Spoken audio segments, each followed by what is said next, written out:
Okay, so I'm here with Mr. Matthew Elliot. He's fighting on the upcoming Cage Wars. He's back on it. We obviously seen him last year on the Octagon Challenge as well. So I want to thank you very much for your time. How does it feel to be back on Cage Warriors? Feels great to be back at Cage Wars. I feel like it's probably where I belong. I made my debut with Cage Wars, so I feel that everything's just kind of coming around in a circle now. And obviously we seen you on the Octagon Challenge. And since then, obviously Armand and Dennis had fights. Obviously, it seems like maybe it wasn't the fit for you or the promotion for you. Not in a bad sense. What exactly happened there? If you don't mind talking about it, if you can talk about it, that is.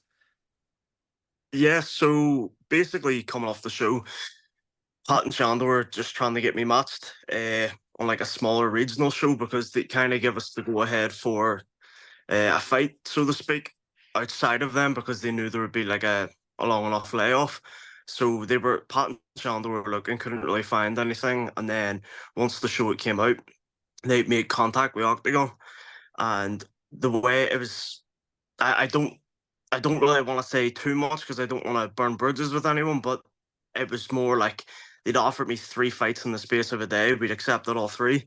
And then they were trying to get me to go out to the Czech Republic to sign the contract. And I'd informed them that I actually couldn't get out to the Czech Republic because they wanted us out for interviews, but they were wanting us out from like the Thursday to the Sunday, and I couldn't actually get the time off work. And they never really followed up with whenever I'd said I couldn't go out to sign the contract. They'd When we accepted the last of the fights, they were like, "Oh, I can sign the contract when he's out Friday," but they knew I wasn't coming out. So I just don't think there was any further communication after that. And then because they never really reached out to us, so to speak, we had like a termination clause in it so that we could terminate the contract at any stage. So we just thought that it would be better off terminating it because we didn't really see too much interest on Octagon side for kind of pushing or promoting me. All right, and that's fair enough. And at the end of the day, you're a fighter. You need to kind of take care of your own needs and your career going forward because no one else is going to. And that's not a slight on Octagon or anyone. Sometimes people or promotions just don't mesh and it works like that. But like you said, you haven't said anything that's going to burn any bridges. I don't think it is what it is. But you're back on Cage Warriors, which is obviously exciting. You made your debut there. Um, um, what's it like when the atmosphere when the show is coming up? Obviously, Fight Academy Ireland is high. It's high tempo. It's the training sessions are like the best they can be. But what's it like atmosphere wise when you're all got something to look forward to on a show like Cage Warriors?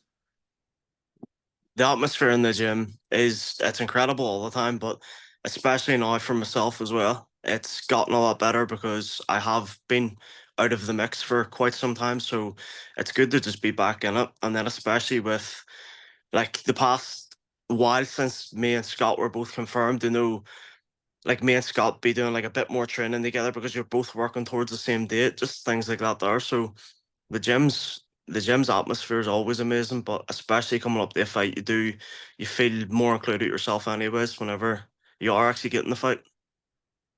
Yeah, and like you said, you've been out for quite a bit. Scott's been hasn't competed in quite a bit as well. I want to say his last fight Yankov, or was it the one after that? No, some Italian cunt from SBG.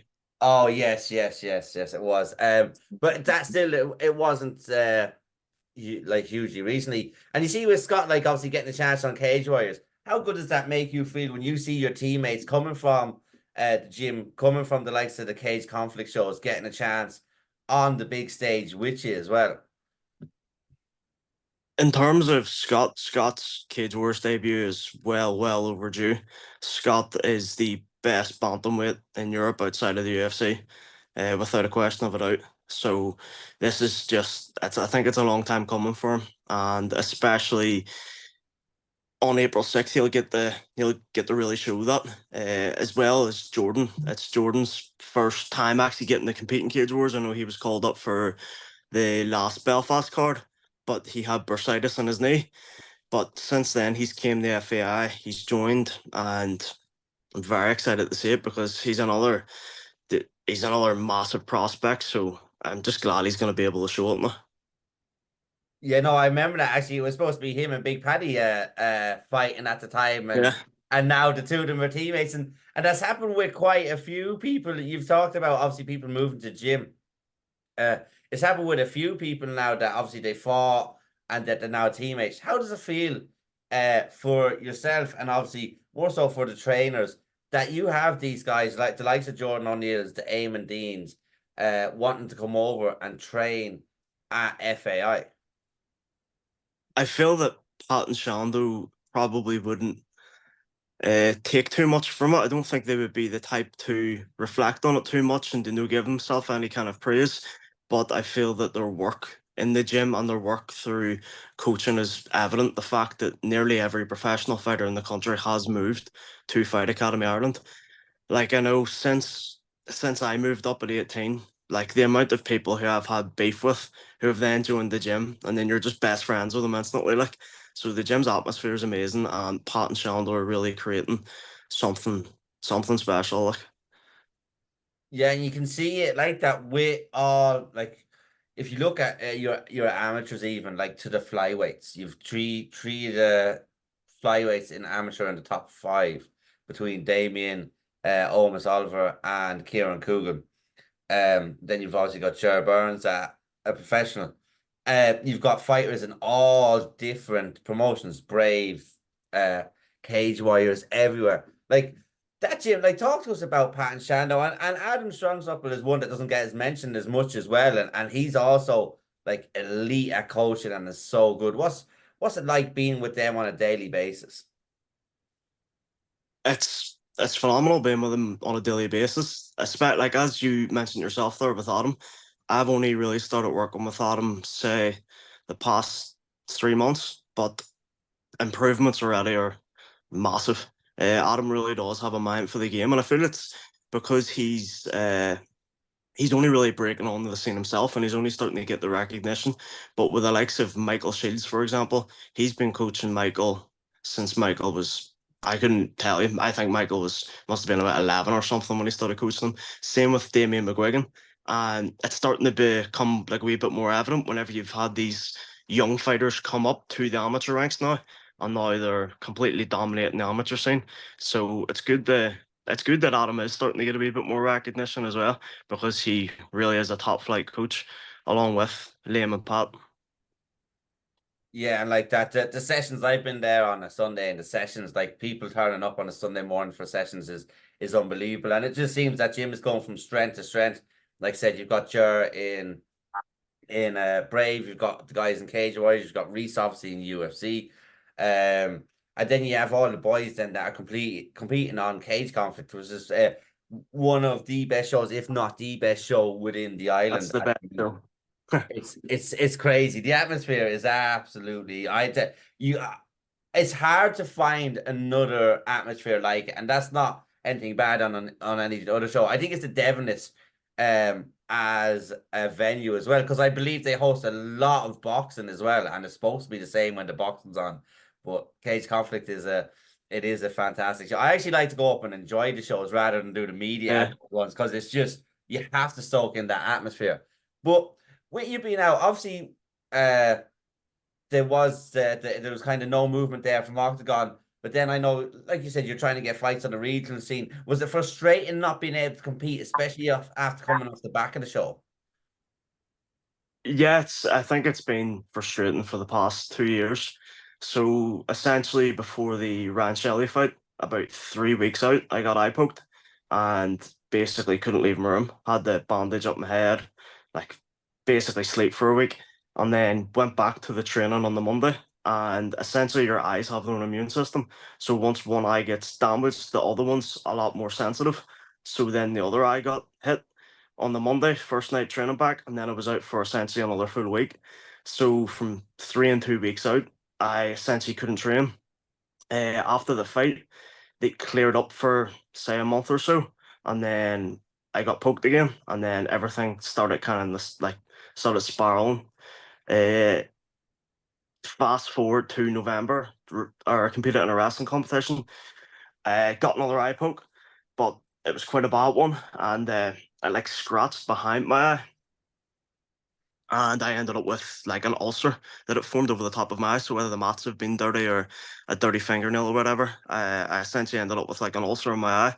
So more or less from the Shelley fight, or just shortly after the Shelley fight to after the Octagon show, I wasn't able to spar. So even before going away to the Octagon show, uh, I didn't actually get like a proper sparring session in, because anytime I got hit in the eyes, it looked like I just burst into tears. My eyes would start watering, they'd go red, and they just got very sensitive. So it was only really off of the back of the Octagon show that they started healing up again. So we were looking to get back out there because I could get back in the training, and then just nothing really suitable came up from it, and then we essentially had to just sit and wait to see what was happening with Octagon. It wasn't really working out, so it's just good to be back.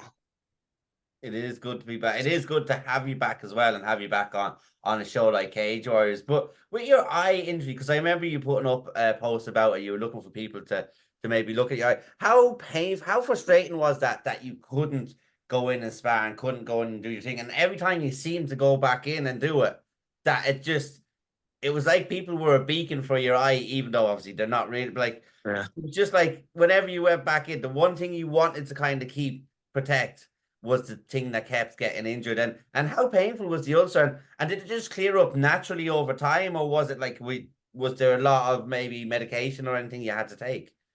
No, like I wasn't taking any like pharmaceutical medication or anything. I take all my own stuff that I could go on a big fucking spiel about what I take and uh all the rest of it, but I'll save that for a later date. But essentially, yeah, it just got very frustrating. Over the course of the year, whenever it was happening, I started making the assumption that I wouldn't fight again, and because they wouldn't clear up, I would leave it. I wouldn't spar for say 2 months, and then I would go back and try to spar, and then the same thing would happen again. So I'd kind of, before the Octagon show kind of happened, I was starting to get it into my head that I might not actually be able to fight again. And then I had went to Cathedral Eye Clinic, and essentially the doctor had said to me that I need laser eye surgery to resurface the front of my eyes, or I had to essentially get eye poked hard enough to scratch the front of, like, essentially scratch the ulcer off the eye. And thankfully, just after I came back from the Octagon show, I got eye poked again, and since I haven't had any bother, so I'm assuming it's done the trick. Like a factory reset button on the eye? Yeah, I'm more or less.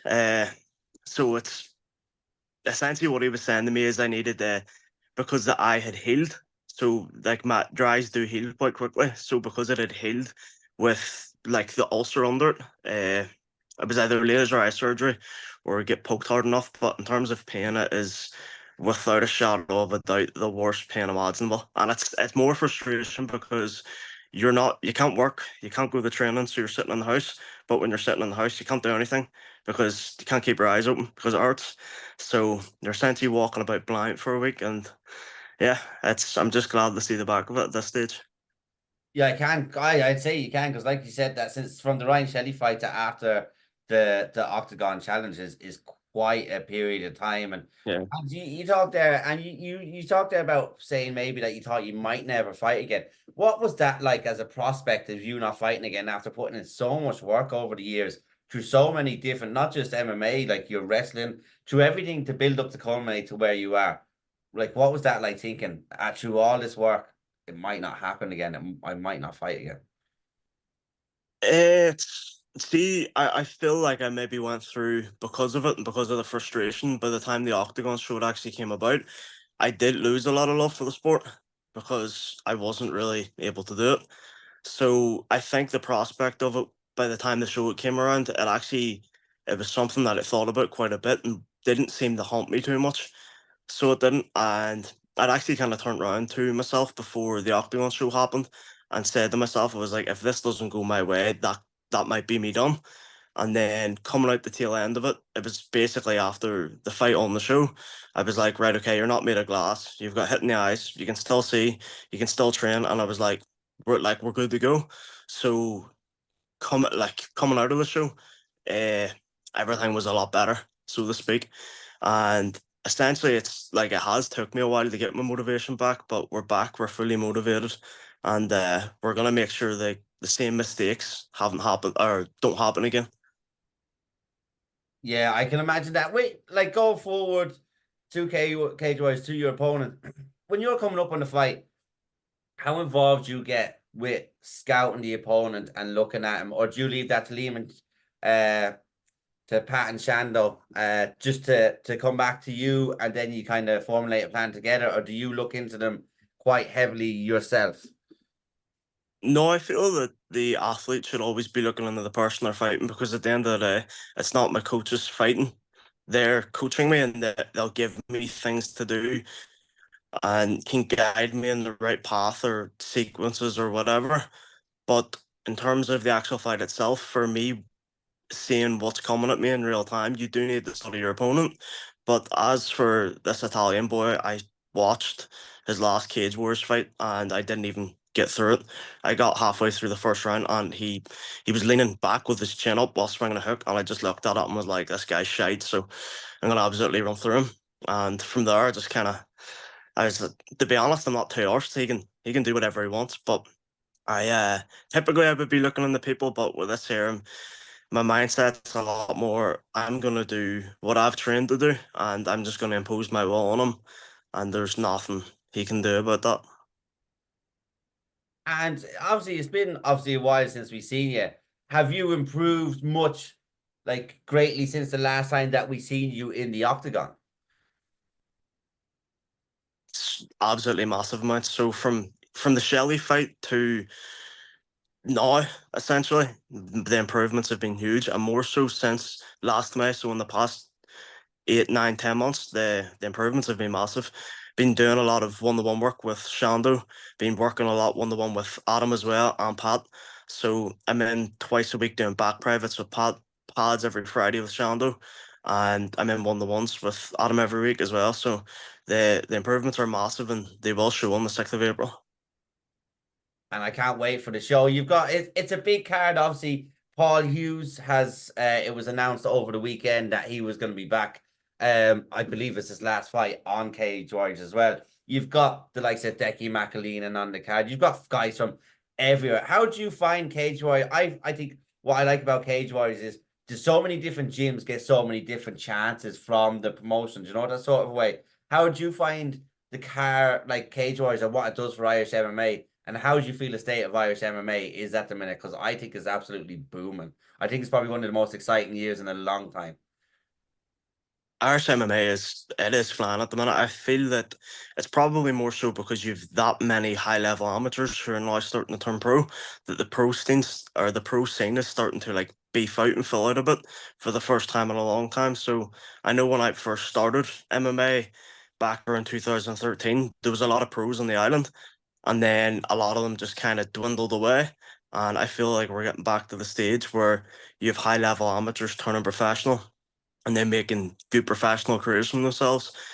But as for Cage Wars, I feel that Cage Wars are doing a fantastic job, especially more so recently of pushing Irish MMA. I feel like for a while Irish MMA kind of got forgotten about, and Cage Wars are doing a great job and actually getting back on the Irish soil and pushing Irish MMA and Irish fighters. So it's great, and especially the past year or so, Fight Academy Ireland fighters have started to get a lot more chances as well through them, and I feel that it's about time considering how many Cage Wars champions the gym's produced. Yeah, they produced so many champions, so many good fighters, and like that. You see, I like when you look at what's coming out of Fight Academy Ireland. We talked about the flyweights earlier, and that was just one example. Like the gym is just it's unbelievably good at the minute. Like what's it like training with the bodies that you like you've Paul Hughes to train with. You've like I can't even think of any guys off the top of my head now in your weight class. But you've so many good bodies. Kieran, James Slavin, Here, yeah, there uh, you go. Corey McLaughlin, who, like, do you know what I mean? Essentially, there you've got three guys, two are going pro, and it'll not be long before James Slavin goes pro either. I'd say it'd be very soon as well with how much he's improved. So I feel like the gym's just a great place at the minute. So it is, especially around from like every bit. It's hard to single out with. So it is from like in featherweight alone. There's the four just mentioned. a bantamweight, a pro. You've Scott, you've Owen McDonald coming through. He'll be going pro here.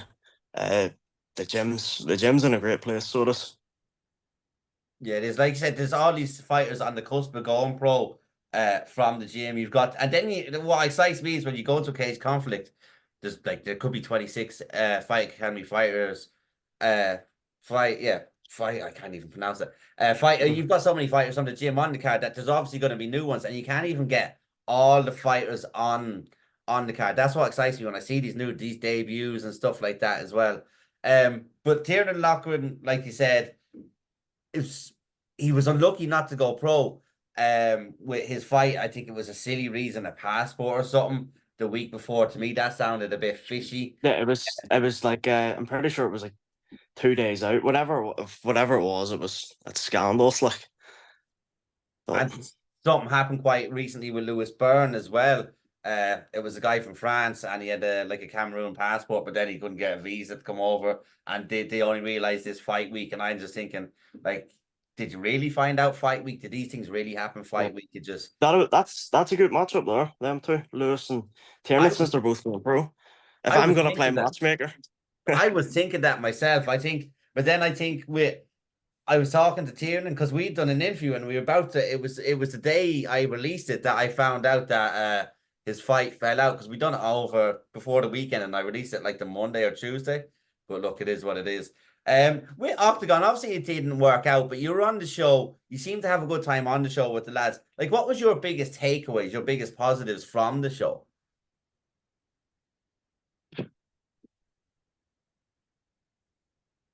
but uh, that I'm not a lightweight.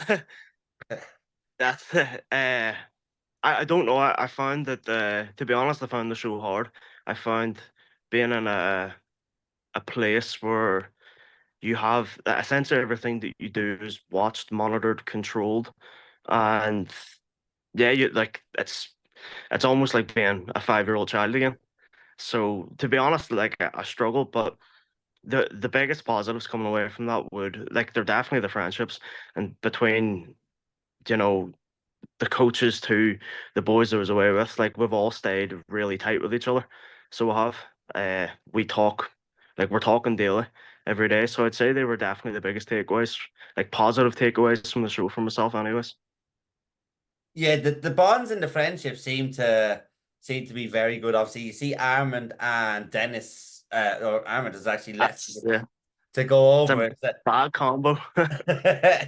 And then Aaron, I believe there was talk of him fighting. I'm not sure if he is going to be fighting on this card coming up. It doesn't look like it, but he's doing then bits behind the scenes. He's doing interviews and stuff as well. So, and you can see whenever you all seem to be in conversation, you seem to be sharing each other's stuff, and which is good. But you've obviously got your next fight to look forward to. You're not going to looking past your opponent, but what's your kind of do you have like a blueprint for the rest of the year or kind of a rough idea of what you want to get done this year? Yeah, so essentially after April 6th, the plans that I need a big finish. I feel that in the sport, like I could go 10-0 from this point forward, and you'll not get a UFC call up unless you're finishing people. The UFC don't want people winning decisions. So I like as you were kind of mentioning earlier about like development and progress, I feel like my fighting style is now completely changed as well.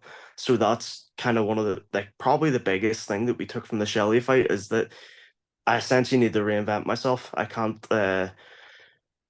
like you can go out and ragdoll people, and if you're not gonna get the judges nod on the night, then it doesn't matter. So a lot of it's just been reinventing myself.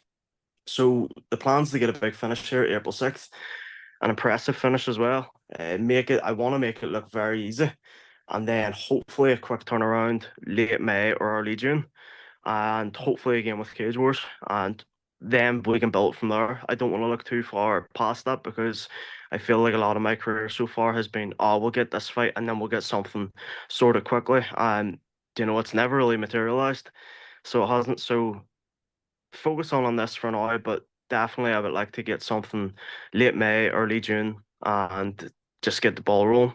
I'm 24 now, so like I know people would consider that to be young, but in my mind, I've been at this a long time. So I need to get the ball rolling. I need to get fights rattled out back to back, and I need to start getting a bit of momentum behind my name again. And the way I see it is like the Cage Wars featherweight division is wide open now. Paul's left, he's went up the lightweight. And essentially at featherweight now, you've Luke Riley, who's probably he gets signed to the UFC here, and if he does, it's even more open. Who do you have? You've Harry Hardwick and Jordan Vincentic. That's essentially the division. So it is. So I feel that I'm not that many wins away from actually looking at the title. And I would like to. So the plan is before I turn 26, I want to be Cage Wars World Champion. So within the next year and a bit. Yeah, so just the time is a year and a bit. Like you said, the Paul is gone to lightweight, and then I believe this is his last fight on Cage Warriors before his contract Yes. he put up as well. And like I said, with Luke Riley, he's probably not too far away from potentially going on as well because he had a fantastic performance. Um, and then like that, you go into a division which is good. They probably like they're gonna have to rebuild as well. It's not a sort of way they're gonna have to bring new guys in. And like you said, if you have a good finish here or a good showing at this fight, you could be quite easy what like another fight or two, one of the contenders and competing for the belt. How excited does that make you? Or like you said, are you just concentrating on what you have now because of your prior experience with looking ahead? Concentrating on what I have now, but also like I'm still looking a bit into the future. So the plan is like after I smoke this guy, I would like the ever say it's like Orlando Prince, I think he's called. So fights and cage wars featherweight division. I would like him next after. I just think he just looks like a prick. So I would like to fight him afterwards. I feel like that there's the next fight lined up. Regardless, I don't want to call it too soon in case he has something booked. I would like to get something a quick turnaround and not have to wait on him fighting. But I would like that fight after this. So Well, that's good that you have a plan because I think it was Michael Bisping always says like when you get on the mic after the fight, you need to know who you're calling out. If you don't want to call out anyone, not that you don't seem bothered, but they're not gonna be too bothered to push you. But if you know who you want next after you fight your fight coming up, then it's a good sign that you're looking at the division, you're looking forward, and you're looking at what you want to do. But I can't wait to see you back. Like I said, it's been such a long time. We chat all the time, whether it be through texts or at shows. So I'm delighted that this is actually coming round. You're back in Cage Warriors. You seem motivated and excited again to get back in, and I'm really interested in to see like how like the changes you've talked about. Like I said, a fighter's going to look at your last couple of fights, and if you've completely changed, it's going to be a complete shock and surprise to them. So I'm interested to see how everything turns out. I'm going to let you go. Would you like to say anything, or would you like to shout out anyone? And I'd like to thank you for your time. thank you for your time as well, Dave. Really appreciate it. That's good that we finally got back here. But just want to shout out my sponsors, Corrigan Competitions, Dole Security, Black Art Studios, Emerald Chauffeurs, and King R CMOS. I would just like to give them a big thank you for their support leading up to it. It's definitely alleviates a lot of stress whenever you have uh especially financial help. Being a fighter, it's getting your bloods and medicals done, etc. isn't cheap, training isn't cheap. So great, like it's all greatly appreciated. And I know Corrigan sponsor this podcast as well. So Yeah, that's it's that's nice.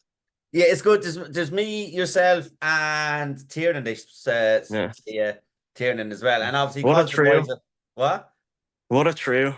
I know, yeah, and because the boys are fighters as well, they understand, and that's what I like about them. So fair play. Like I said, the financial pressures, not pressures, but the well, it is pressures being alleviated. Like that's actually one question that I leave it on. Like even as a professional fighter, like how hard is it like the balance like your work life, your personal life, your obviously your fighting life, and then with the money as well. Like I said, you've got training, food, all stuff like that. How beneficial is it to have sponsors, and how it's kind of pivotal, I think, for even whether you're pro or amateur, that you have to have sponsors. Yeah, sponsors are like it's a massive thing. I feel like I always struggled with sponsorship up until now. This is the first time I've actually got sponsorship quite easily. And I feel that because like I'm very outspoken. If I see somebody post something, I'm the first person to go and slobber to them and comment and let everyone know my opinion. And see, to be honest, I was coming into this whenever I was even putting up the sponsorship posts and stuff, and I was like, I probably won't get anything. So the fact that I have, I'm incredibly grateful for, because I was looking at this fight and going, right, this fight's going to cost me a couple grand, to now where I'm in a position where I'm like, yeah, I'll probably break even on it, which that's all I want. Like at the meantime, I've plenty of time to make money in the sport. So as long as I can kind of like keep things covered, keep the bills covered, I'm happy enough. Yeah, no, and that's essential. Like, is it the money that you actually put in? Like that when if anyone actually heard that from another sport, a professional actually putting their own money in to compete in the sport that they're being paid for, a lot of people would go, "That doesn't make sense to me," but it just goes to Yeah. show the love for the sport and for competing, and that's why you do it. So, on that note, I want to wish you best of luck on your fight coming up, and I want to thank you so much for your time. And I will be talking to you again very soon. Thank you, Dave. I appreciate you, mate. Perfect. I appreciate you too.